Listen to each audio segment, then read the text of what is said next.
ఆధిపత్యం మీద నీ గడిల ముందల తెలంగాణ ప్రజల్ని బానిసలుగా చూసినందుకు గజ్వేల్ ఫామ్ హౌస్లో నిన్ను బొందబెట్టి ఈ కార్యకర్తలు ఇందిరమ్మ రాజ్యం తెచ్చారు. అయ్య పేరో తాత పేరో చెప్పి కేటీఆర్ లాగా మంత్రిని కాలే, బాజాబ్తా కొట్లాడి ప్రజల ఆమోదం తీసుకొని మా నాయకులందరూ మద్దతు ఇచ్చి నన్ను ముఖ్యమంత్రిని చేస్తే కుర్చీలో తీసుకున్నా.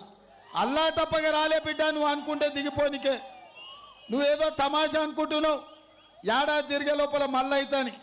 ఏడాది కాదు చంద్రశేఖర్ రావు, నీ జీవితంలో మళ్ళీ పదవి అనేది లేదు.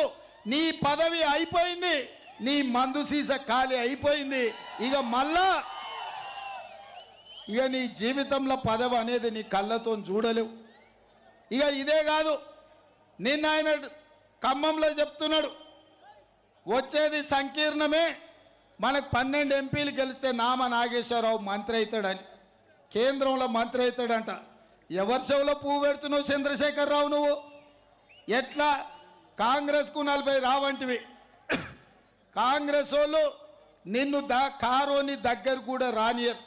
ఎవడన్నా టీఆర్ఎస్ వాడు చంద్రశేఖర్ రావు ఇంటి మీద వాలిన కాకి మన ఇంటి మీద వాలిన ఊకునేదే లేదు, ఆ కాకిని కూడా కాల్చేస్తామని చెప్పి మా కాంగ్రెస్ పార్టీ కార్యకర్తలు అంటున్నారు.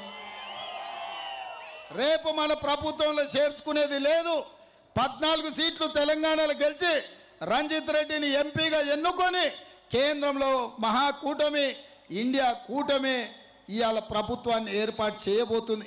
ఒకవేళ మేము రాకపోతే వచ్చేది బీజేపీ కదా.